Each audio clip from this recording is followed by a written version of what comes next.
Previously on Man Children of the Atom.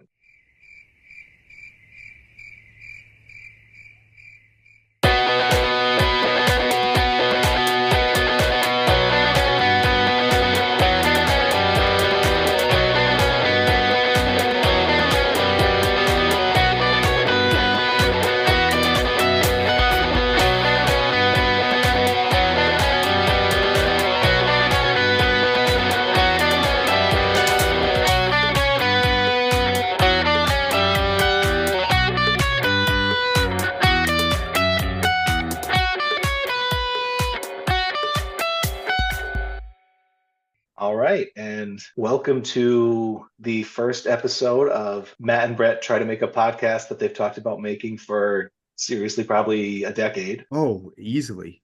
Easy. We were probably talking about this at your wedding. And we named it back then. You named it back then. You were like, I got it, Man Children of the Atom. And that alone sold me on it. I was like, I have no experience with this whatsoever, but the name alone deserves to be attached to a show. So this is Man Children of the Atom, which was originally conceived as talking about the classic X-Men animated series from the 90s, but now has found new purpose because we're both very excited to talk about the new revival series, X-Men 97, but it'll be a chance to springboard into just talking about this franchise more generally, what it's meant to us, fun memories, and hopefully plenty of goofs on it in the process. So I'm Matt. I have been an X-Men fan since elementary school, since the original run of the original series on TV, which got me into the comics. And I'll say more about all that later. I'm the same. My name's Brett, and it was the same for me. I probably had, a comic book here or there, but I mean, growing up in the early 90s, you sort of had an embarrassment of riches where you had that X-Men show 92, the Batman show, Batman 89 was on VHS, Batman Returns was on VHS, which was not a kid's movie at all, but we all watch it anyway. So yeah, I mean, that I mean, was but those two shows right there were like their own superhero television show, golden age, renaissance, whatever you want to call it. I don't think any animated superhero comic property prior to that was anywhere near the quality of those two. I mean, the And they Spider-Man set a one, standard. Oh, the yeah, I mean, Spider-Man came at the same time. You're right. Those three well, but together. but like even like the Spider-Man from like the 80s, I think has its own following. I'm sure Super Friends has its following. But Yeah. to your point, I don't think those shows, I could be wrong, launched legions of fans the way that X-Men and Batman animated series did. Like there are, I don't want to say that probably saved comics, but you got to imagine that reignited the idea of comics for a lot of kids who were like me, just playing video games and not reading comic books. I think I don't have the data in front of me. I think the numbers do reflect that. Like, here's the draw, here's the pipeline, here's why people would see those in the grocery store, the pharmacy, whatever, and be like, "Oh, I know those characters and I like them, and I want to look in this little book now." Yeah. And so what did that look like for you going from the show to the comics? What did that look like? So I guess the what it looked like for me, I remember, I forget which birthday. It was one of the ones like in elementary school age. But I remember my uncle giving me, it was the Fatal Attractions, it was X-Men 25, maybe it was, in Wolverine, whatever the Wolverine issue was in that crossover. But it was like a double pack or whatever, and they were, wrapped because he knew I liked the X-Men and he was a big comics fan when he was younger. So he got, I don't remember, those aren't like the first comics ever, but they are, I think, the first that were anything more than just like oh, there's Spider-Man. I know this was like, oh, this is like a thing.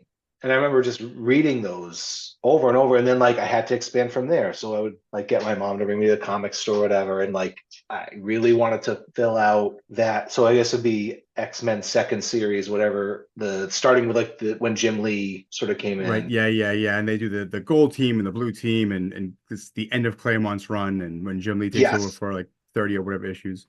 Whilce Portaccio, I believe, was another artist on that. I think that's right. And so like I was initially just trying to like fill in like where I could, like, oh, here's this issue I don't have yet. That fills in the gap too. I wound up eventually like getting a full run going, but that was like my first. And initially I was a little like leery of the original series, the Uncanny X. So it was like, oh, I don't know, a whole other one because that was like a big undertaking. So I was like, I'm sticking to this one. This is my project. Building it. But then like eventually like seeing just I forget if it was at Stop and Shop or at the local store, but like seeing a current one, and I was like, oh, I could just start getting these and like read it as it's coming out now. I don't have to just look for these slightly older issues. Started keeping current with X-Men and Uncanny X-Men and Generation X Oh wow. and Wolverine. So like Mm, those were the main four I was following. I was aware of X-Force and X-Factor and stuff like that, but I wasn't like active Excalibur. I wasn't like buying those books. I would occasionally happen into one or two of them, mm, especially if it was like one of those crossover sure, sure. things. But yeah, and I stuck with that for several years. I mean, I've got a couple of long boxes, and it was working backwards to the late 70s, early 80s era was another like key piece for me because that same uncle, we would sometimes he would take me to comic shows. We have these great memories of going in his truck, and he always had the Oingo Boingo Greatest Hits CD playing for these, and he always wanted to go to Taco Bell for lunch, even though I didn't really like Taco Bell back then. But it became like the thing, Much has changed since then. right? But I would get, the not anywhere near mint, but like these like reader quality copies of it was mostly post like Dark Phoenix stuff, Hmm.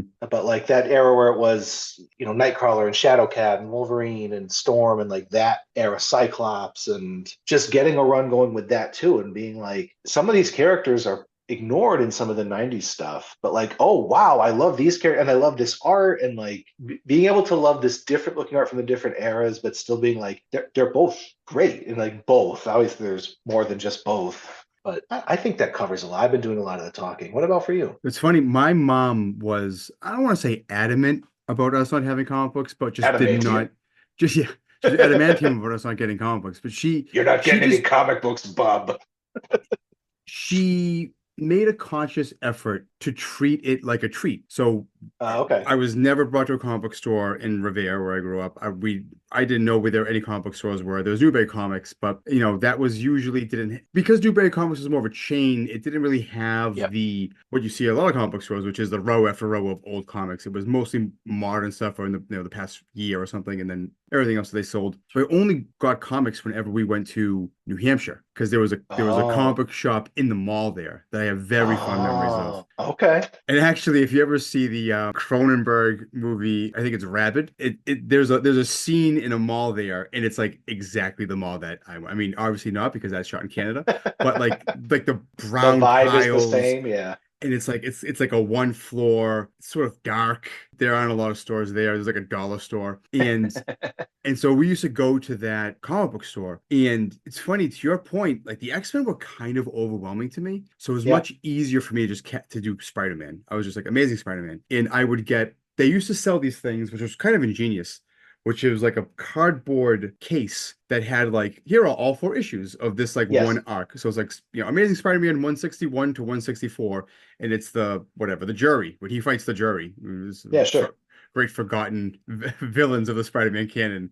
The jury. Marvel Masterworks, I think, was the name of some of those boxes. Basically, Something like yeah, that. yeah, yeah. Yeah. I still have them somewhere in here. But I, like most people, did the thing where once I went to high school, it was like, oh, I put away my secret shame of the comic book stuff. And I didn't get back into comics until college. And most of my friends in college were DC guys. So it was like Green Oh. Lantern. That was when the New 52 was a big thing. I don't know if you were aware of what the New 52 was. It was like the fallout from Infinite Crisis. I am aware of, I was never a DC guy, but I am aware of what that was, and that it was like a relaunch and a rebooting basically of a lot of the continuities there. Yeah, so my big avenue back into comic books was the Jeff Johns Green Lantern run, which is great, and then the Ed Brubaker Captain America run, which is also very good when he brings Bucky back. For Okay. years, that was what I did. I just did those, and Iron Fist is a really good Ed Brubaker Matt Fraction book that I did. And it wasn't until a couple of years ago where I was like, you know what, enough's enough. It's time for me to start collecting these X-Men books. And so I started at times spending like 80 to $100 on these massive omnibuses. I've slowly been building out the entire Claremont run, and Yeah. I'm like 75% of the way there. And it's my favorite book to read. Like I Ah, read all different things. I read stuff from the Silver Age and the Golden Age. I read somewhat more modern stuff. But nothing brings me as much joy as sitting back in a hammock or on the porch with a tall glass of water and just reading Claremont, whether it's when John Byrne was doing the art Oh yeah, sure. or Silvestri. I love all the artists that have been through there. I love that old-fashioned style of art, sometimes more than modern stuff. My relationship to the show is similar to yours, to the point where in college, I was like, you know what I'm going to do? I'm going to go on eBay and I'm going to buy a bootleg version of the animated show, and I'm going to watch that. And so in college, I'd wake up hungover on a Saturday morning and just pop my TV on in my room and like drunkenly eat cereal while, X-Men is playing. I love that. So that would have been right about when we met. Yeah, I did that when I was out of the dorms and in the apartments. So junior, senior Yeah. year. We met what, close to the end of your senior year? Yes. Because I was a couple years older, but yeah, that's who knew? Who knew at the time? That I had this great artifact in my dorm room or my apartment that could have bound us even closer. Yeah. And I do remember when it was on TV originally, I would like try to shape my afternoon, shape my set like around like that's the anchor point. Oh, And yeah. like when things would interfere with that, it was like distressing. Like, oh no, there's an episode playing and I'm not seeing it right now. Like hyper aware of what time it was. We played soccer on Saturday mornings, and so that was like Yeah. I was always aware of like I mean the episodes say that the Phoenix Saga is happening, and I'm gonna miss the Oh, Phoenix Saga, and what's gonna happen because they advertised the hell out of that thing, and I was yep. like I gotta keep track of this. So much like your comic journey, a lot of my cartoon journey was like I've seen episode 3 of 5 of the Phoenix Saga, so now I gotta wait and try to see episodes 1 and 2. But that was the only way you could do it, right? Yeah, Because there was no other way. I had, and I think I got the first one at Pizza Hut, but then I think I got the second. Enter Magneto. Yeah, so there was the Night of the Sentinels, 2 episodes on one tape, and then the Ender Magneto and Deadly Reunions, I think was the Sabretooth episode. Oh, maybe, But it yeah, was yeah. these 2 VHS tapes, and both of them, like before this, there was like an interview with Stan Lee and Fabian Nicieza, and these like a panel of the 4 Yeah, talking. yeah, yeah. I wore those tapes. I watched those. And it's just 4 episodes, and it's but like that's what I had. And then I Listen, would also try to kids. sometimes tape them off TV. Of course. And so those I would rewatch the episodes that I had on tape. And I remember the last episode of the Beyond Good and Evil, that the big Sure, the 4 part. 4 part, Yeah. yeah, yeah. And like having missed recording the other pieces and just having like 18 of the 22 minutes, whatever, of that last one, and I would just watch that in loop. It's like, oh my God, it's everywhere. They're all together. Everything's converging. It's every storyline like wrapping up together. That's how we lived back then, is you were like a scavenger going from Yes. morsel to morsel. Now it's the kids don't understand. They don't. And then they came out on DVD. So I have the DVDs, and So do I. Yeah. my project once I got those was like the deep dive on understanding the issues they had in production, where they like wrote the scripts in a certain order, but the shows weren't always produced in that order because like the footage on this one get delayed. And so, okay, this was supposed to be in season 3. It took until season 5 to actually turn that episode out. So like there's these gaps in the story. Even if you were watching consistently, it's like why is suddenly in this episode Jean Grey, who's been back for a while, like why is Cyclops sad because she's dead? She's not dead. Yeah, She yeah, came yeah. back on it. Especially that last season was all messed up. Yeah, so like coming up with like, okay, here's the actual viewing order, and like I would pop in and out the disc. Like, no, now we have to go to this disc from this season. God, it's like a crossover where you're like, all right, then I got to put down the X-Men book. I got to pick up the New Mutants book. And to their credit, I think so. Now it's all on Disney Plus. It looks like they are up in the intended order. Oh, interesting. I didn't even notice that. You don't have to hop around. Now we've got this, and I think we can say now that the season's concluded, absolutely, this was a labor of love, right? It's so apparent.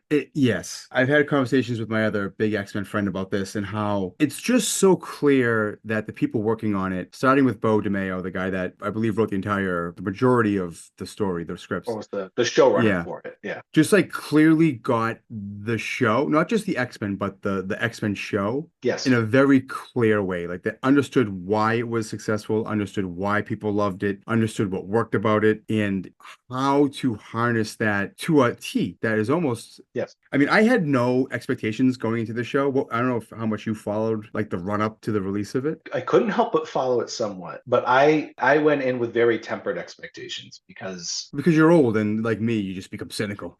Well, and some of it is I know there's a lot of people who are like very angry at anything Marvel puts out in terms of television or film content. I'm kind of that person. I'll agree.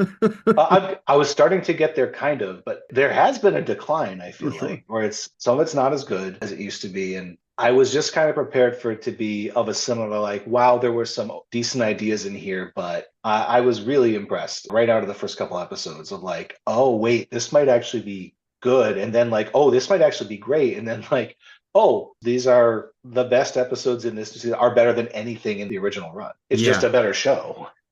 Yeah, it's like when I watched those first episodes, it had been literally years since I watched a show. And as soon as it ended, I said to myself, I have to talk to someone about this. And I Same, just same. We picked up started my phone. texting. I was like, who knows about the X-Men and who can I talk to about this?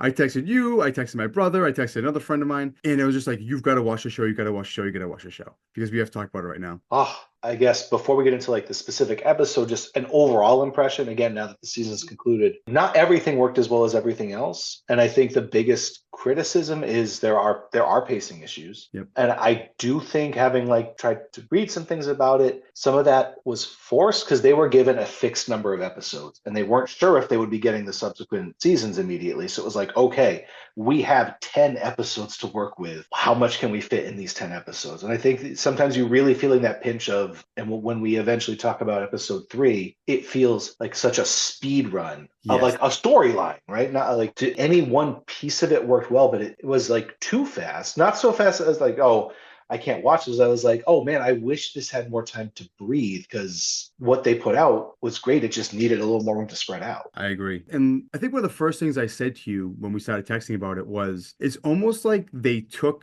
the original show and almost like in an RPG, upgraded every little piece of it up one point. The writing was a little bit better. The action was a little bit better. The animation was a little bit better. These animation is substantially that's better. true. The action scenes specifically are incredible, but it really was, they just spent all their XP points and just upgraded everything. But it's still the same show at its core, which is probably the most impressive thing, especially at a time when Absolutely. just like naked bullshit nostalgia is just such a thing, where people are just like, people who don't give a crap about the core material or even the fans really, and they're just like, yeah, take this, and they're literally just throwing slop at the screen because there are enough people who will eat it up. They just don't have any incentive to do better. Whereas this was just like, no, this is an actual story. Like, we can do this really well, and they did that. Yeah, and I think the decision to set it in 1997, that it is smart, because it allows them to kind of mix the sensibilities of the original time with modern sensibilities in a way that I think it feels pretty seamless, a lot of it. But that it's not this jarring, like, oh, here was the old show and now we're jumped way ahead and it doesn't feel connected. It feels connected, but it also feels distinct. And it's a great jumping off point for the first episode, because I think one of the great things that this show does, this first episode specifically, is that it mirrors the first episode of the original show, Night of the Sentinels. That's in my notes too. In that episode, like, the Sentinels are kind of a big deal. They're new, they'd never seen them before as characters. And so like the X-Men are seeing them for the first time, we're seeing them for the first time, and they kind of pose a challenge to the X-Men. Whereas like here in episode 1 of X-Men 97, it's like, oh, these fucking robots, like, we're gonna take care of them, no problem.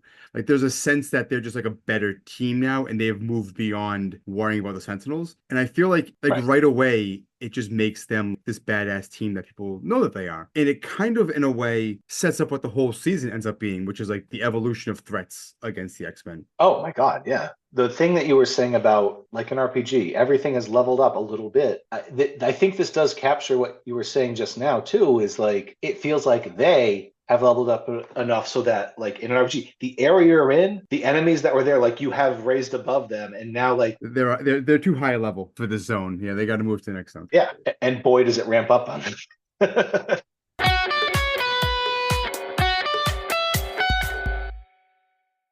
So right off the bat, the scene, we get Roberto da Costa. No, you're jumping ahead, because we can't talk about the show and not acknowledge the theme song. That's a great point. You know what? I actually have intro song here. It was the notes before the notes. Yeah, sure. So here's the same song, remastered a little bit. All of the animation, right? It's not just the same art. It is a redo of the art in the new style, but hitting the same beats. And in a way that's like very much telling you, like, we are taking what you already know, but here it is in this new way that still very much respects the old, but then like, oh, but here's now Morph has a title card. Now Bishop has a title card. It's like, so we're already showing you, like, we're going to do things differently, but in a way that feels like adding on to versus like erasing. You're so, like, when I saw that, I was like, oh, they're like going for it. Like, big time. Like, from the jump, I was like, oh, this isn't just like a thing that they toss together. People aren't walking around with cell phones in like a very modern way where it's like very meta. None of that like Iron Man nonsense. Yeah. It's like, no, no, no, this is a love letter in every sense of the word to the 92 show. Yes, absolutely. And I'll say, just because this is right, you start the episode, the theme song is your first, and I think we're going to see this over and over. You see still shots of the new art, and you can like it or not. I was like, oh, looks a little undetailed, but like I overall I like it. But seeing it in motion, they've never moved. I mean, the old show, you go back, it looks stiff, even when there's cool art. It's stiff. Hmm. The movement, that was the limitations of animation at the time. This animation moves beautifully, and you It's see that incredible. right out of the gate. Yeah. And you see out of the gate when in that first scene they save Roberto, Yeah. the not just the animation, but like the thought that went into like how would Cyclops, like this master technician and like leader, fight? And the idea of like him Oh, using his optic blast, like move himself around the room is such a cool conceit. yeah. But like one of those things that doesn't seem like he's overpowered, doesn't seem like it comes out of nowhere. No, Like it it it just feels earned. yes, and even his first line of the cross is like, "Are you a good guy, or bad guy?" He goes, "Definitely the good guy." It's like this is such a great representation of Cyclops. Here we go. It's kind of baffling that they haven't been able to do this in the movies, really. And I like Scott As Marsden. an actor, yeah, James Marsden. As an actor, he's a good actor, but he never got a chance to shine in that part. Yeah, I mean, he's like the handsome jock kind of, not jock, but like handsome boyfriend, I guess you would call him, and Yeah. that because he's sort of playing second fiddle to Jean Grey, which is fine by me because she was played by Dr. Johnson. Zanya Arnautoff. Sure, yes. But this is like it's kind of his show at times. Like he kind of owns the show, Cyclops. 100%. In my notes, I wrote like this, starting with this episode, but continues. This is the Cyclops redemption tour. After Yes, having like no good representation for years, like it's like, oh, these people get what the appeal of Cyclops is. exactly. And like he's flawed. It's not like he's perfect as a character, but like there are things to how he works mentally, physically, emotionally that like these writers got and the voice actor got. And it's like, yeah, here is the appeal of Cyclops. And like you're right, the thing about his movement, and pulling from the comics, right? Because in the comics, Claremont's telling you in text boxes like he's not just a mutant, he has unbelievable skill at spatial geometry. And it's like, Right. Yes. Yes. how many times were those two words printed back to back in X-Men with the spatial geometry, spatial geometry, spatial geometry? It's like, okay, yes, they're specifically calling this that, but like he understands force and movement and angles and things like that. And it helps his powers, but also like the way he moves in the fight. And like they show you that. They're not putting the word spatial geometry on the sheet, but you're seeing him understand this much blast moves me this far in this direction and like do it intuitively. Yeah, it's great, and we get a reprisal of the not joke, which is No. it shouldn't work. In the year of our Lord 2024, it should not work. But I got to tell you, when he did that, I laughed. It only works because it's set in the Yeah, I 90s. gave a nice hearty chuckle when that happened. And Cyclops trying to be funny should be a little bit cringe, and it is, and it works. Yeah, it's great. What else from that scene? Storm, I mean, this Oh, is an interesting thing about Storm, not to get too controversial and political with you, Matthew, but no, we have to. I think Let's do it. I think one of the first things that I noticed, and I was like, oh, I got to go back and see if they actually did this. It makes sense that the showrunner and probably the person with the most say was a black guy because they don't lighten Storm's skin. She's like a Nope, black character. Whereas absolutely. we've seen in other animation and in other shows and other things where like not Storm specifically, but there have been controversies around like they lightened this character's skin and Oh, like this 100%. is a black character. And she is just like very because I'm forgetting where she's from in the comic books. Kenya. Kenya. So she's like a Kenyan. Like she's like just a very dark skinned character. And I was Yes. like, oh, they're like that was another thing where I saw it and I was like, oh, they're doing this. They're like, no, no, no, no. Oh, These are the 100%. characters. And I love the character Storm. I when you read a lot of the Claremont stuff, Oh, it like expands her he role. loves Storm. Yeah, he clearly loves It's so Storm as well. apparent. Yeah. Some of the best issues are Storm-centric issues, Hands down agree. which we'll talk about with Life Death when we get to it.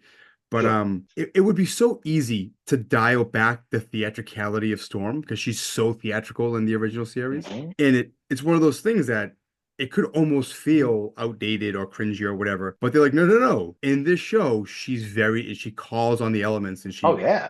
and like they just go for it and it works so well. It does work so well. And to your points, in terms of animated series, right? There's the pilot, The Pride of the X-Men, that didn't go anywhere. Right, yes. There's the 5 years of the main animated series, and then there's the Evolution, and then Wolverine and the X-Men. Yep. So of those, I haven't seen Wolverine and the X-Men at all. Wolverine and the X-Men. I haven't seen that at all. The other series I've seen, she's not as big of a character in Evolution. Like they Right. focus She's on a like teacher. Yeah, it's more she's of one of the kids. teachers. Yeah, she gets some episodes, but like just thinking like what you said about like the color in Storm. Look at Pride of the X-Men. It's like her character model looks between the hair texture and everything, and like even like the pink lipstick. Like it's a pretty pale, a Yeah. pretty light shade, dark skin. Like she looks kind of like a black white girl, if it makes sense. Yeah, And yeah. then the '90s series like does a better job with it. Yeah. But then you're right, she's never looked as like true to the comics, dark-skinned African woman as she has here. And I have seen criticism online of like, but they're still drawing her hair texture, kind of like a white woman's hair texture. And yeah, that's you know what? That's a fair critique. There's some truth to that. I like that they went with it's starting out of this episode, like she's got the mohawk, Yeah, the Mohawk, bringing which the is Mohawk cool. is Iconic Storm. and later on she gets the Dawn, the black outfit. Yep. Which I love that outfit. Yeah, she's one of those characters who's always had like different every version of her costumes are badass. Whereas like some characters, their older costumes, like Rogue's green costume, I've never been a huge fan of. She wears that later on in the season. I've always liked her leather Yep. jacket, brown leather jacket more, bomber jacket more. But I agree with Storm, that. every iteration of her costume has always been awesome. And to play with that in the show was really cool. Yes. So yeah, also in that scene, I gotta say they say the arm blaster cannons are Sentinel tech, but that's fucking Mega Man. They pulled that shit I right out of hadn't Mega even Man. thought about that. Even like the little power meter on the side, like that is straight up Mega Man shit right there. It is very Mega Man-y. I'm so glad that they star with the Friends of Humanity. I've always felt like that was missing from the live action shows, live action movies rather. Yeah. I know William Stryker is in X-Men 2, and he's sort of like he represents that. But there's almost more like an establishment aspect of him. The thing I like about Friends of Humanity I was about to say the same thing. is that they're like brown shirts. They're just ground level Nazis who are Yeah. just like a bunch of angry dads trying to pick on kids in Oh, the streets. Like there's something very 100%. real about that I really like about the X-Men series that's different than anything else. Sure. That doesn't really exist in Batman, doesn't really exist in Superman, Yeah. doesn't really exist in Fantastic Four, but like their main enemy is just like a bunch of angry racist dudes. They're just meeting in these rundown warehouses. Like the Four Seasons paving company or whatever. Yeah. They're hanging out on Reddit and they're very upset that 4chan got shut down or whatever, they're Oh, terribly upset. Let's just say these guys would have bought a lot of My Pillows in a later season. So they would have these guys are either buying a lot of really bad products or they're filming themselves shooting really good products. It's one or Oh. the other. They're Listen, when Target starts selling X-Men shirts, they're throwing a fit. They're letting them know how upset they are. That's right. Nailed it. But even though they're like, they don't have they're not supervillains, they don't have powers. I've always liked them as a root, like the level 1 enemies, right? They come in and they can beat these guys up, but it just sets the stage for like, man, some people in the world really fucking hate the X-Men. And it's just Yeah. an easy way to do that because it doesn't really exist for a lot of other heroes. Like Spider-Man, It's Jameson yeah, specifically. he hates him, Yeah. but he's the friendly neighborhood Spider-Man. Like the X-Men are very unique in that way. And so why not use that uniqueness? It's such a good idea to start with like these That's guys. part of the core appeal of the series, right? Yeah, of course. And I'll say I like you said with Stryker, it felt like an official agenda, right? Mhm. And the X-Men have certainly had that in the comic runs and everything. But you're right, the fact that it is the groundswell, the grassroots level hatred, you're right, that didn't get touched on so much in the movies. No. And in a way, you say like it's like the level 1 threat, but they can defeat Mr. Sinister. They can defeat Omega Red. They can beat up some Friends of Humanity, but that doesn't make that go away. That's why it feels so like pervasive and pernicious, because they can stop a thing that's happening, but there's just going to be more people who hate them. And it's like, I think some of that sense of like the treadmill, the sense of futility that kicks in for the characters sometimes of like, what the fuck are we fighting? We just saved the world and these guys are ready to throw beer bottles at our heads. And they do a good job with that in the original series when like the Friends of Him, there's one episode where they basically have like a false flag operation where one of the guys dresses up as a mutant. Yep.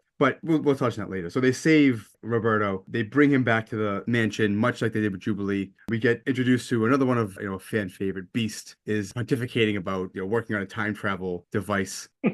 Wait, hold on. I know I'm making this take forever. I got to rewind this though, because I have some notes. Go for I it. still have some notes from the previous scene. So I'll say overall, this show throws a ton of cameo stuff at us, ton of Easter egg stuff throughout the season. And one of the early ones I noticed is right outside that Friends of Humanity building.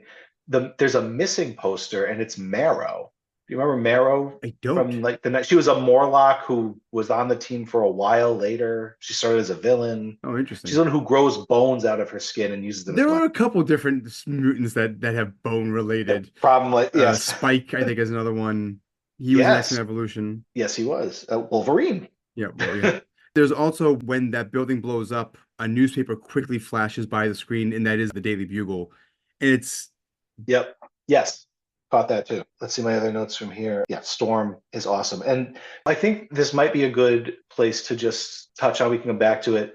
It's the cast is a mix. It's legacy casting and new yes, casting, right? And Storm is one of the legacy cast yep, members. I think her name is Allison Seeley Smith, yes, who I have recently learned because this documentary thing I watched, her background is Shakespeare. Learning that's like, oh, well, that fucking makes sense. yes. It's such a beautiful pairing. It's so perfect. And you talked about like they don't dial it down at all. Her lines are spoken at 10, right? But we saw in the films what happened when they do try to dial it back. You get that Halle Berry performance, which just that's not the character of Storm. It's very flat. It's very flat. You can't do subdued. Storm is big. Doesn't have to always be theatrical, but like she's not a shrinking violet. Yeah, and there's something thematic there where it's like, well, I mean, she literally controls the weather. Like, of course she's going to be big. Her origin She's story a is that goddess. she was a goddess. Yeah, Yeah, she was believed to be a goddess. gotta let her. We get some Bishop in there who, we only got sometimes in the original show. So we don't get a ton of him this season, but like I do like the character of I like Bishop. his haircut too. He doesn't have the Yep, Jerry curls anymore. agreed. I did have an Arrested Development moment watching that fight scene because they're fighting and then they pull the tarp off and it's the big sentinel hand. And all I could think was, I'm a monster, the Buster. Yeah. So then we get to the mansion. We see Gambit. Making his He's beignets. posing for Bisexual Quarterly magazine. Yes, Like, he's very that's a hot pink shirt. His holy abs are showing shit. off. Cut off. And you know what? It is of the time. Like you could totally find dudes wearing something like that at that Oh, time. he looks like he's ready to Yeah. walk into the set of a Jim Jarmusch movie. This guy's 100%. he is a big deal in independent 90s cinema. This guy. Oh, 100%. And you know what? Honestly, it works for the character. It Like does. that's on point. That is Gambit. Because there is a flamboyancy to him. Yes. So rarely with the original anime show could they like draw them in different outfits. And so whenever Yeah. we get like new outfits and different outfits, it's always a treat. Yep. Agreed. Yeah. They've got a full on fryolator in the X kitchen. They're pretty well equipped. That is a batch of beignets, man. That is a serious. That's not like here's a dozen for us to share. He's turning out like 50 beignets in that kitchen. It's also just a clever way to introduce like the tension that is always present on the team, which is like Cyclops is like, we all got to be doing things, and everybody's like, whatever. Yeah. Even Gambit's like, it's the Friends of Humanity. Like these guys are a joke. You don't need me to come along with you. Yeah, and then we get Morph's introduction, cosplaying as Professor X and Yeah. playing him as pretty flamboyant, which I mean, cool. If you somehow gain the ability to shapeshift, I don't know how I would feel about you shapeshifting as my dead friends. Yeah, the guy who is either dead or we're never going to see him again. Yeah. Like we don't know if he survived the Shi'ar medical treatment. We know that he had a small chance. And I said friend, but really from Cyclops' perspective, Dad. his father figure. Yes. Yeah. It's just. And I do like the delivery on the Cyclops. I'm like, stop being a creep, Morph. Yes, like, that's a great line. It is what he's doing, not just impersonating people, but specifically doing Professor X and saying it is a creep move. And it's like, okay, here's what we can expect from Morph. And like they kind of played him that way in the original too, where like he's a scamp. He would push the limits a little bit with his humor, and he's getting to do that differently now. The character is a little bit reimagined. I think for the better, ultimately. I know there's a lot of controversy around it, but like it makes so much sense for a shapeshifter who can be anyone to like not really have a fixed gender identity, all this stuff. Was that like, a controversy? Were people really mad about that? Was. Of course. Come on. I mean, you forget the Friends of Humanity exists in this timeline too. Yeah, they most certainly do. And you know what? Of all the characters, it makes so much sense. You can let Morph be non-binary. Yeah, They didn't make anybody else gay. They didn't change anything else no, about anybody else. It's they like, could. I well, no, asterisk. They're about 80% of the way there with Xavier and Magneto, which works. sure, the pronoun of they are there. It just Yeah, makes sense for Morph. And also, it's just like, you can't. He's in like 3 episodes of the original yeah, series. He's barely in the comics. He's yep. barely a character that's in the mainstream. You can sacrifice that one. The comics are this character. He starts as Changeling, a 60s era Stan Lee Oh, villain. really? I didn't even know that. Yeah, well, he's Changeling, and then there's a plot where Professor X asks him to be him for a while so he can prepare for an alien attack.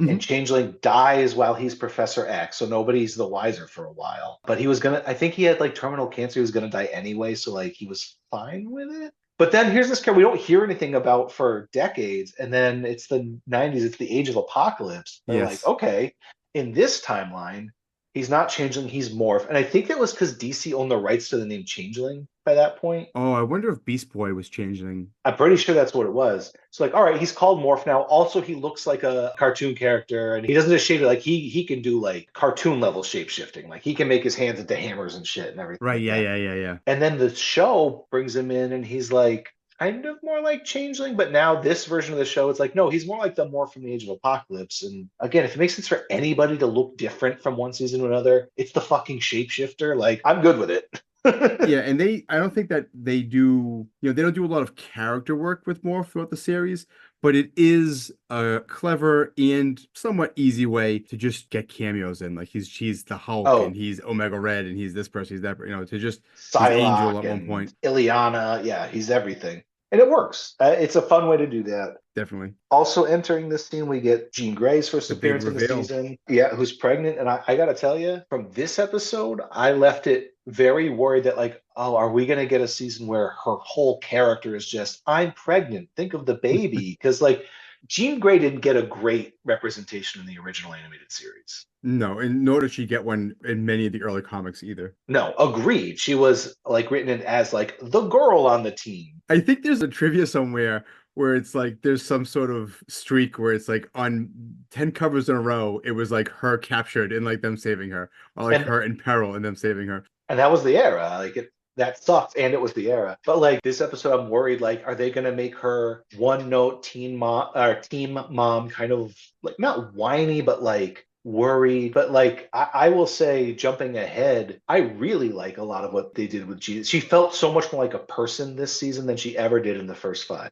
Her and Storm have one of the best Oh, scenes in the series in I episode love two. that. I love their relationship, and Yeah, it's great. the original show never really used that, but that's there in the comics where Oh yeah, they they lived together. They were like in an apartment tight together, friendship. and Yeah. So I was really happy to see that. But then we get the scene with Sunspot. Sunspot's waking up in Beast's med lab or whatever.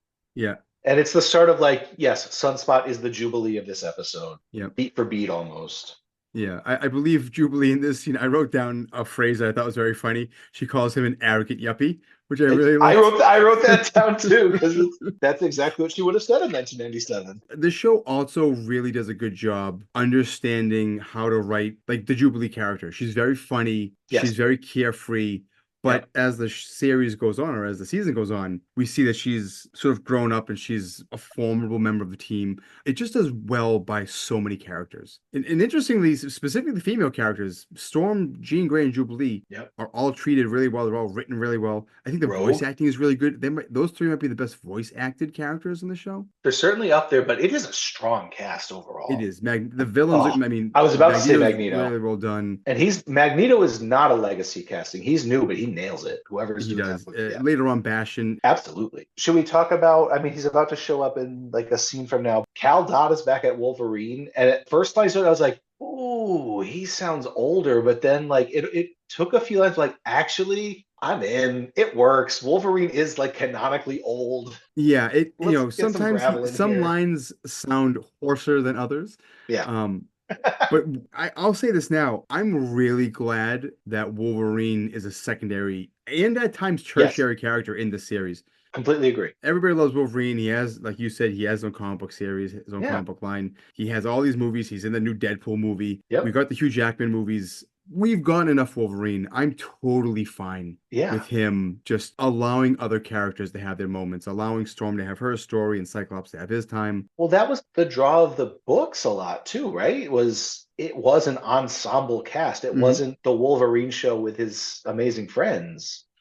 This really does capture that more of like you get to care about all these characters. Yes. And we already know what Wolverine can do. Yeah. And we will give him some good moments, but it's not going to be always. And he has a good moment when the next scene in the Danger Room, where the cost is there and that we have the fake Magneto. You know, he does the classic Wolverine thing where he puts the two knives next to your throat and he threatens to stab you with the third one. He's such a jokester, that Oh, he's the Wolverine. must fucking extra guy.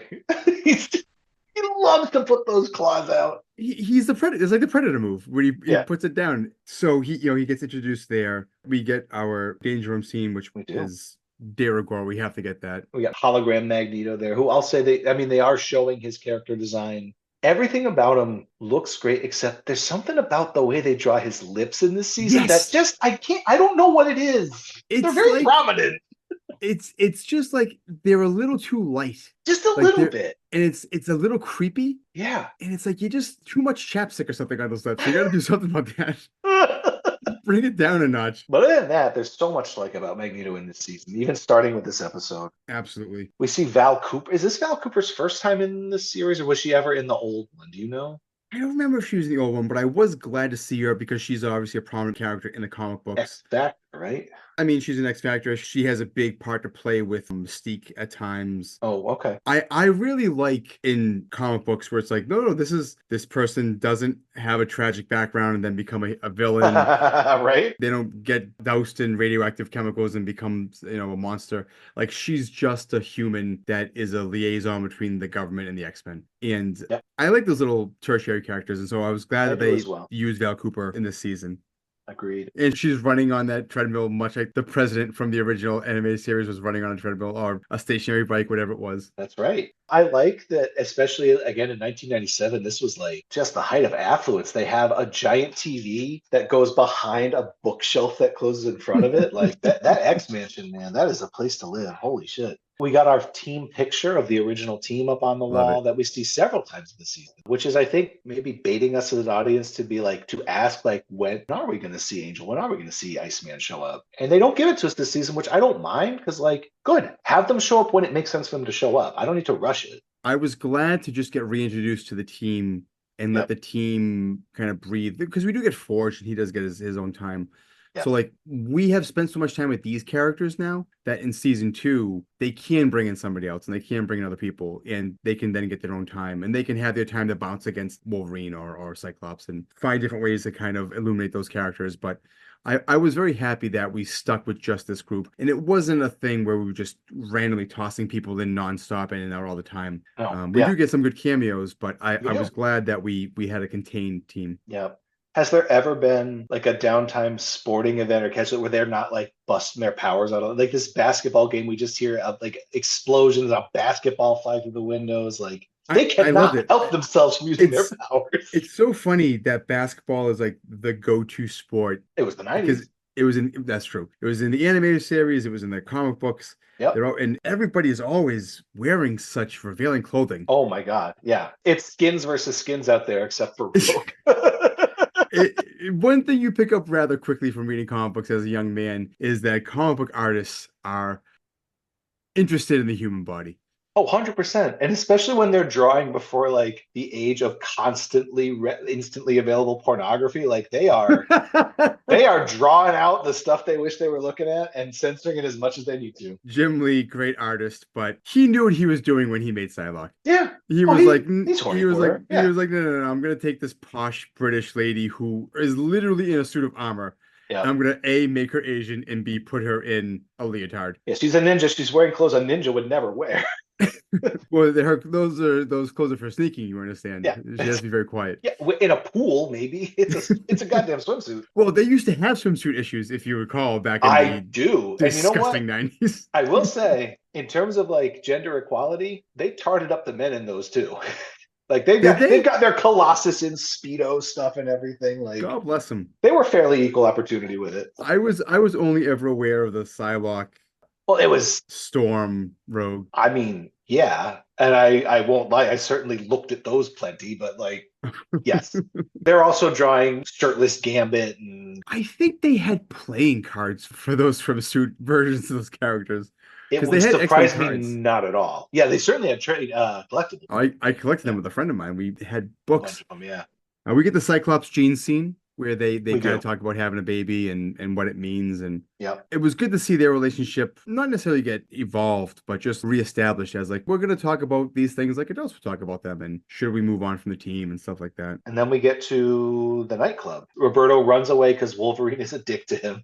Yes, And where does he fucking runs to a nightclub? Because that's this character. This is the little this rich boy. the one thing that they don't show about this kid that he's absolutely doing is cocaine in the bathroom. Oh wow, yeah, mutant cocaine.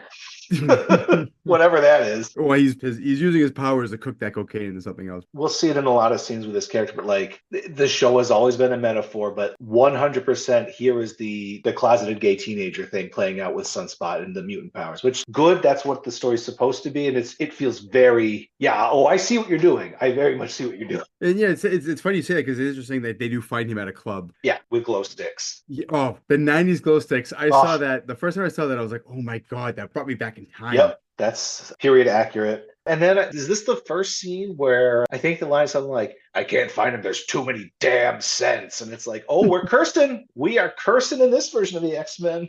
It's great. In this club scene, like it's just such clever writing in the show where it's Yeah, like we go to this club scene and we get the Rogue Gambit scene, we get the Wolverine talk morph about. scene, like just a really smart, like, all right, they're looking for someone, let's pair them off and let's give each pair 30 seconds of screen time. And we reestablish the Rogue Gambit love story and how Yep. she can't touch anybody.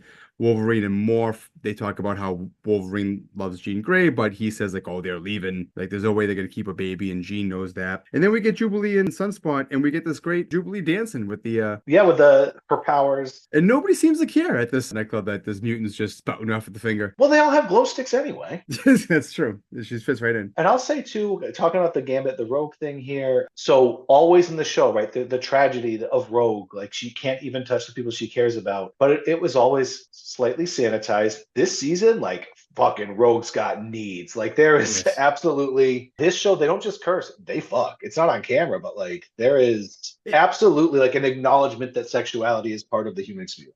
But even at the end of the episode, when DeCosta's like, oh, Jubilee's like, oh, Rich and Hanson, what else do you do? He's like, don't forget single. Yeah, And like in episode 3, they're in her bedroom. people get to be thirsty. Yes. It's good. Like it works. And like Rogue having read, and you lent me Inferno and Follow the Mutants and Morlock Mess or whatever. But you get some Rogue in that of like, oh, Rogue was a fairly young woman and she was horny and frustrated. Like I'm not saying it to be like a creep, but like that was part of the I don't get to experience this and I want to. And this season captures that better than the original because they had to keep it so much more Of sanitized. course. They really do explore without over addressing it. This affects these people a lot. Like, it's not just powers. No. We'll get to it when we talk about episode 2 later. But like I said, that scene with Jean and Storm, where it's like, if you had a kid, would you want them to be a mutant? Yep. It's just, again, just smart writing. Like, we only have 30 minutes to tell a story. This scene is going to be 2 minutes long, and it has to be powerful. Like, we have to just get to it. I think they do a great job of that time and again in They the do. show. We could go. People can have different opinions on whether they always hit at the things they swing for. I think they do way more often than not. Oh, yeah. But you're not going to ever argue me that these people don't respect the characters they're writing. They know the characters, they respect the characters, they are swinging for it every time. These characters are more fleshed out than some Marvel characters in the live action movies. Oh, that's not even a controversial statement. That's just true. It's kind of insane. Yeah, And I like some of those Marvel movies. I don't mean to be a dick. I like do. some of them, but like they're not all equally good. no. But even the ones that are good, like I've only seen the first 2, like the Guardians of the Galaxy. I Yeah. like those movies. They're good. They're fun. But I feel like the X-Men characters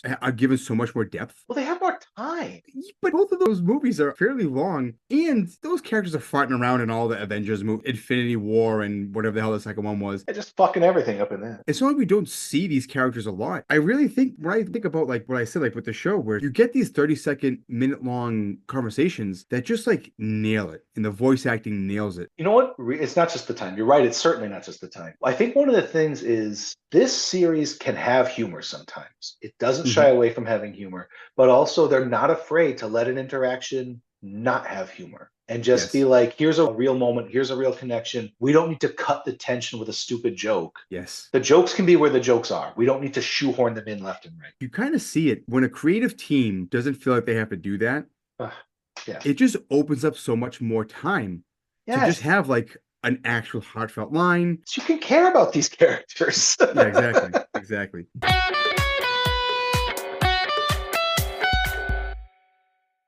Speaking about caring about these characters, somebody who doesn't care about these characters is Gyrick, who they see in prison. Hey-o. Oh, you mean Gyrick? Do you mean Dale from King of the Hill? Or, Yeah, he does look like Dale from King of the Hill. Also with the glass, he looks like Stinkmeaner from the Boondocks. I don't know if you've watched that show too. I did watch, I don't remember that character, but I did He's watch. the blind old man who fights Granddad. I don't remember him, Ah. but I watched every episode twice going Yeah. through it the first time. And this is my first time watching episode 1 after finishing the series. And it really is impressive how all the themes are there at the beginning. Huh. And Gyrick even says tolerance is extinction. They're talking about evolution. And not that those things are Oh, new to X-Men. Yeah, no, Gyrick, there are whatever 150,000 Gyricks who post on X every day. Like some of these Certainly. lines are just ripped straight out of what some of these, But you know what though? and it works. But there are movies that, and not that I'm like necessarily hate the message, but I'm like, why are you reading me a friggin' thread from Twitter right now? I can go on Twitter and read this for free. I paid $30 to see this movie. Why are you reading someone's friggin' Twitter thread to me? And so You ain't lying. it's not just the content, but the delivery of it. And again, you can't undersell the voice acting. No, Like it's great. they deliver these lines in a way where it's like, yeah, this motherfucker hates these people. Oh, And does. he thinks that he's being replaced. Like this is a great replacement theory for this guy. Yeah. And he is seething at them in a way Oh. that isn't over the top and is just so, again, it fits with, He's committed to this worldview. yeah. And we get the great, I mean, technically Madeline Pryor, she has this, like even the vision that she has. Have you met my wife? Or how does Cyclops say whatever? Like, yeah. It's a good line. And she, like everything they do with the astral plane and telekinesis, telepathy, thank you, throughout the season, all looks great. Yes. It's all super creative. Yes. It gives them the opportunity to just get creative with the animation and the art style and just say, like, let's do something that's very almost like not necessarily avant-garde, but like let's just be very symbolic and metaphorical about the things that we're showing. And so we get The vision, the portent. yeah, we get like the tombstones and the crying baby, and they do a good job of making Fairly chilling. yes, it works really well. And we get the ghostly figure in the sand apologizes, and you don't realize until through most of the season, like, oh, that's Cable. Yes, I didn't realize that until I watched it tonight. That's when I caught it too, when I watched it last. And just like a great job.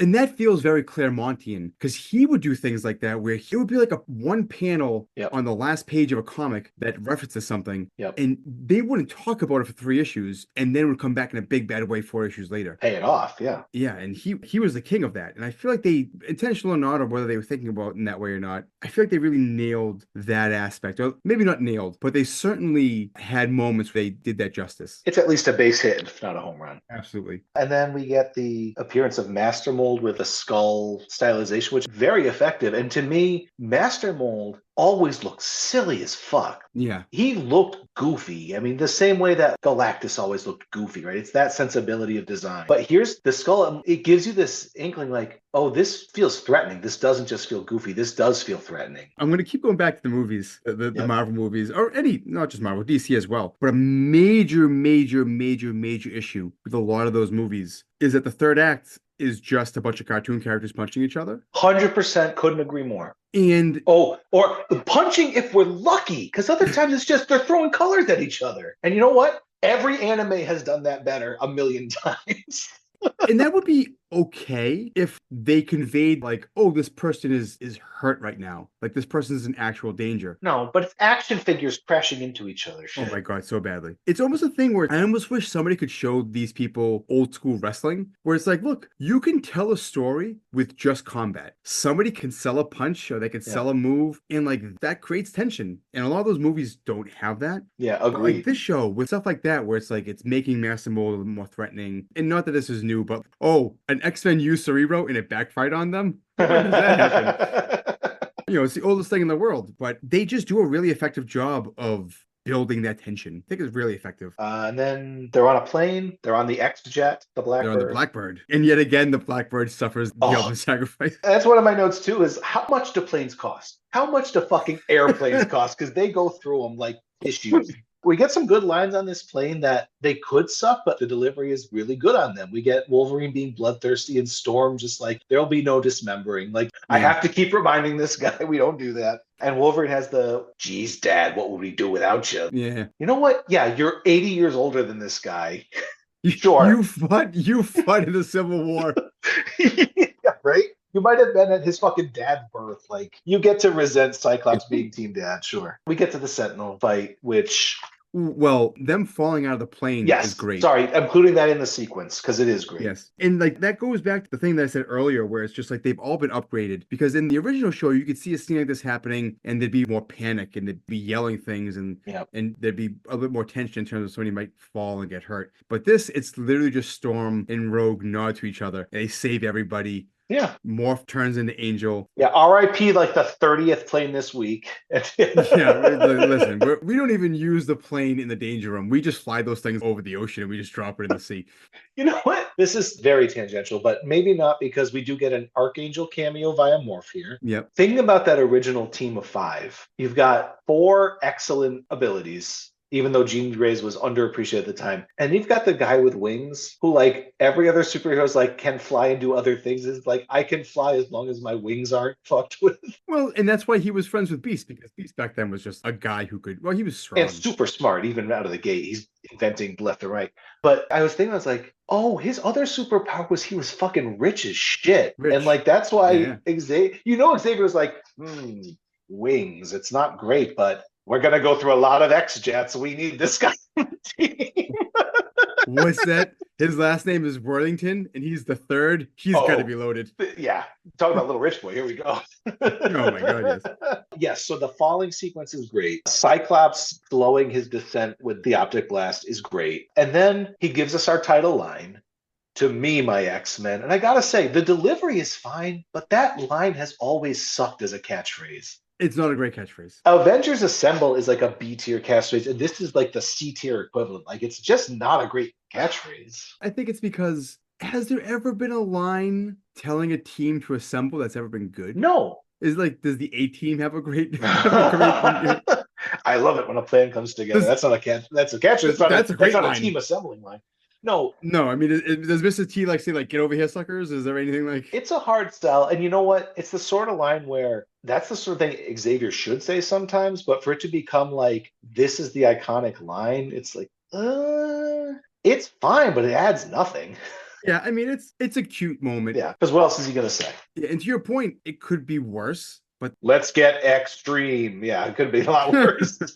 And the voice actor nails it. Yep. And we get a great, like, then they all sort of, the classic superhero thing where they all land and they're all in the same shot together for a minute. You gotta have it. I don't always need it, but yes, it's like mandatory. I like the Sentinels presented as basically giant zombies. Like, that's a good. It's such a smart thing to have a Sentinel graveyard. Yes, it's great. They're just like all janky and they're coming at them. Can we talk about, so you brought up wrestling earlier, how Rogue basically fights them as a wrestler? They do. I mean, and she was good, and obviously they always gave her great moments in the original series, but in this. But they were limited by what they could do with the animation at the time and the budget. Yeah, in this season, she is rocking. She fucking rules. Her fight scenes are great every time they happen. They really, and then when she gets to be angry, later on. Oh, yeah. She just kicks ass. They get that. She's a tornado. She's just ripping through people. And then we get Beast turning a Sentinel into like a ride-on mech halfway through a fight. Yeah, he gets his own medal. Yes, there we go. And you know what? They call that back later in the season too, right at the end. They do. You're right. Yes. So I was like, hey, I give this episode credit because when I first saw it, I was like, this is good. I am hopeful. It's not on its own great, but like this gives me some confidence. Looking back, they did a really good job actually setting up a lot of stuff that doesn't pay off until later in the season. Big time. I mean, my favorite scene ends this fight. My favorite scene of the episode ends this fight. Storm goes, Cyclops says, give him the forecast. And she's walking across the sand and the lightning is hitting in the background, turning the sand into glass. And she what a cinematic moment. Yes. Like, again, if we continue to do this show, I'm going to continue to bring this up. Marvel, DC, is it the Russo brothers? Is that their name? The Russo, yeah. The Russo brothers. Russo, Snyder, I don't care. None of those movies have moments as cinematic as You're 100% right. Where she's walking across the desert and there's lightning in the background. It's like a wide angle shot that you would see from friggin' Lawrence of Arabia. And you can do it with animation. Listen, I've been saying this since the first Miles Morales Spider-Man Yep. movie. Why are we still making live action movies? You're not wrong. These were meant to be animated Yep. creatures. Between this and those two Spider-Man movies, I know the second one is a little janky with the plot because It's an incomplete movie. it's an incomplete movie and they It is good. it's great, but the animation Oh, it's great. is incredible. In the fight It's a visual scenes, spectacle. like when he's fighting the Spot, Yep. it's so creative and so smart and so funny. Yeah, creative was exact what I was going to throw out there. And why are we bothering with live action? Because, like, again, and I like some of those movies, but they don't hold a candle No, to this stuff. And I know there's some people that grew up with those movies, they love them deeply, and I get that. That's I fine. like a lot of them. I love Superman 78. Yeah. I love Batman 89, Sure. 92. Those movies are also better movies than a lot of what came out You're now. not wrong. They look fantastic. I mean, the cinematography in Batman 78, Richard Donner's Superman is maybe the best looking superhero movie ever. And then you have Burton's Batman Returns, which is just like this German expressionist, insane It is that, film. yeah. And it looks incredible. I got to rewatch that. I haven't seen that in years. It's insane Yeah. movie. But you're right. just do that. But this is not a disagreement. This is an expansion. The visual alone is stunning. Let's give some credit to the audio design on this scene too, because you Yes. are seeing and hearing it, and that makes you feel it. When Jean Grey, actually Madame Pryor, throws the cerebral helmet off her head, you can hear the cables like shaking. Like the sound design in that On scene doesn't need to be that good. No. It wouldn't be that good in a movie. She like throws it and you hear almost like the elasticity of the cables. Yeah, you're right. It's just like the attention to detail is just out of this world. Yep. This scene plays out and it's like, we just watched all the other X-Men take these Sentinels down one at a time, and then you're like, oh shit, Storm's worth 100 of them.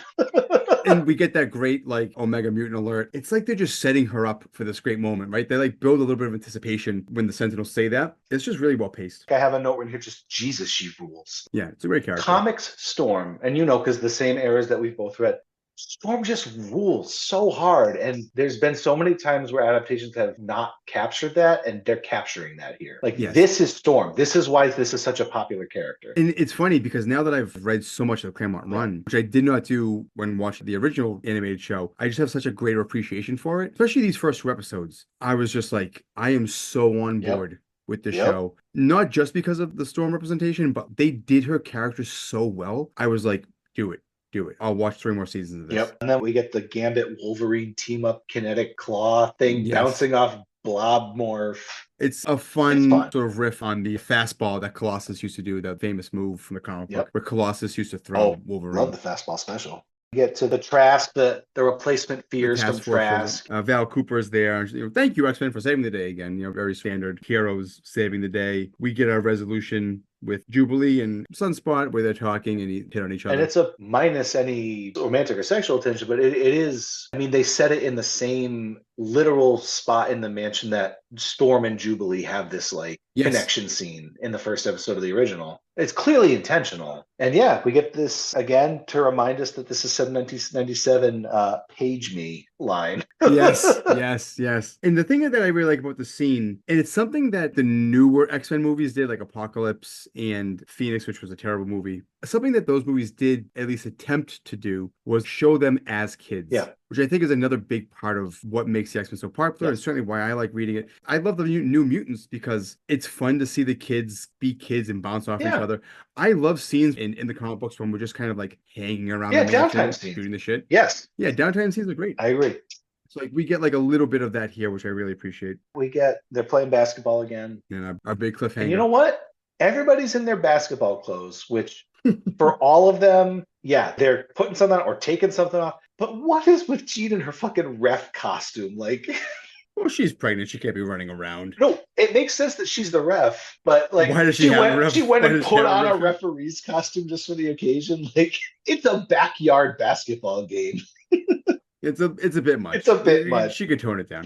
And then there's the danger alert, whatever it is, and they rush in, and we get. I don't like the splash page. Here's the whole team posing with their powers half turned on shot. I just don't. No.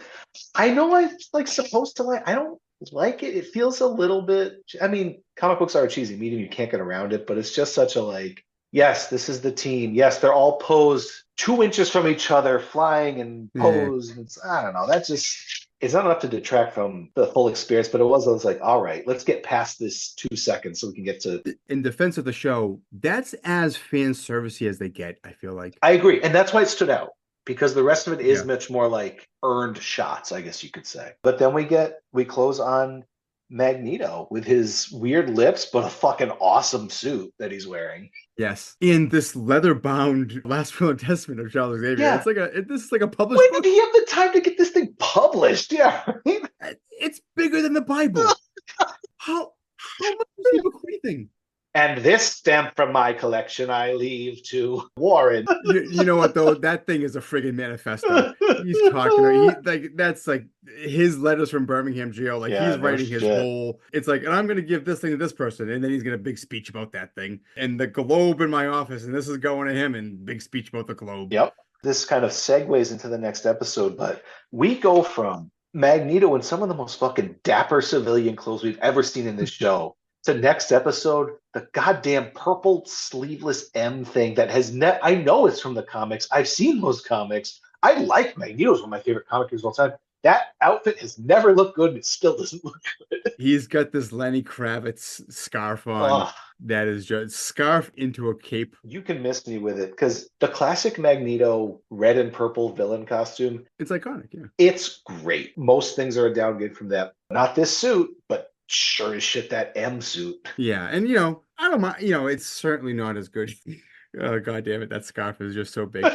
And they do rectify it later in the season where he goes back. But one of the fun things is the different costumes. I'm glad that I they agree have with. the time and the budget. In broad strokes, I completely agree with that. It's not that they changed his costume about it. It's even in the comics, I never liked that purple costume. Yeah, it's not great. No. But you know what though? He wore it. Oh, it's accurate. I'm not faulting them for that.